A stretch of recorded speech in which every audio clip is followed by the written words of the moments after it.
ప్రభుత్వాలు వ్యతిరేకించినప్పటికీ బిల్లు సవరణ చేస్తామంటున్నారు. మరి మిగతా ప్రభుత్వాలకి ఓడిపోయిన వాళ్ళకి ఏదన్నా బెనిఫిట్ ఉంటుందా ఈసారి రావడానికి మళ్ళీ? ఉండొచ్చు.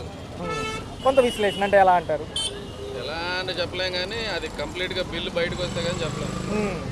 దాంట్లో ఏమున్నాయో వివరాలన్నీ పొందుపరిచినవి ఏమున్నాయో చూస్తే కానీ ఏం వివరంగా చెప్పలేం. అన్నగారు, రాష్ట్రంలో చూసుకుంటే 7 నెలల పాలన అవుతుంది, ఎలా అనిపిస్తుంది కొత్త ప్రభుత్వాలు? గతం కంటే ఇప్పుడు బాగుందా, గతమే బాగుందంటారా? ఎవరైనా ఎవడి స్వార్థం వాళ్ళే, కొత్తగా ఏం లేదు. అన్నగారు, అంటే ఈసారి అభివృద్ధితో పాటు సంక్షేమం అంటున్నారు కదా వీళ్ళు. ఏమో చూడాలి, ఇక అభివృద్ధి ఏం కనిపించలేదు మాకు, ఎక్కడిదక్కడే ఉంది.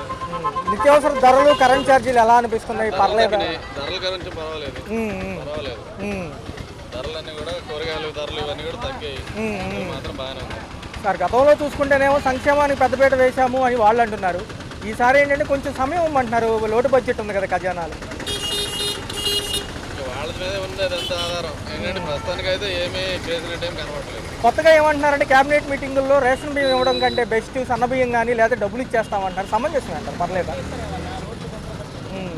గుంతలు పడిపోయినా కొన్ని రోడ్లు, మా వైపు రోడ్లన్నీ ఏవి గుంతలు లేవు.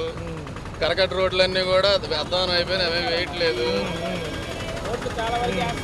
కరకట్ట రోడ్లన్నీ కూడా అలాగే ఉన్నాయి, పెద్ద పెద్ద రోడ్లు మొత్తం టిప్పర్లతో నాశనం అయిపోతున్నాయి. అంటే ఏమన్నారంటే సార్, రోడ్ల వ్యవస్థకు వస్తే కనుక ఈ పీపీపీ విధానంలో ఇచ్చేసేసి బయట ప్రైవేట్ సెక్టార్కి వాళ్ళు టోల్ గేట్లు పెట్టుకుంటారంట. అంటే జాతీయ రహదారులకు అనుసంధానమైన గ్రామ రోడ్లు కూడా మరి ఇక అందరు నడుచుకుంటూ వెళ్ళాలి.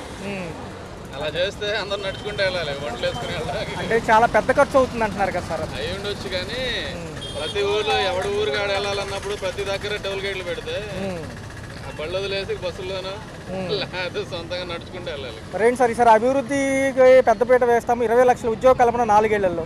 ప్రపంచ బ్యాంక్ కూడా 8,600 కోట్లు అప్పిస్తానని నిన్న తేల్చింది. రెండోది పోలవరంకి ఇచ్చేది కూడా అప్పేయని చెప్పడం జరిగింది కేంద్రం. ఇక ఎలా ఉండదు? ముందు అలాగే చెప్పుకుంటూ వచ్చారు, ఏది జరగలేదు.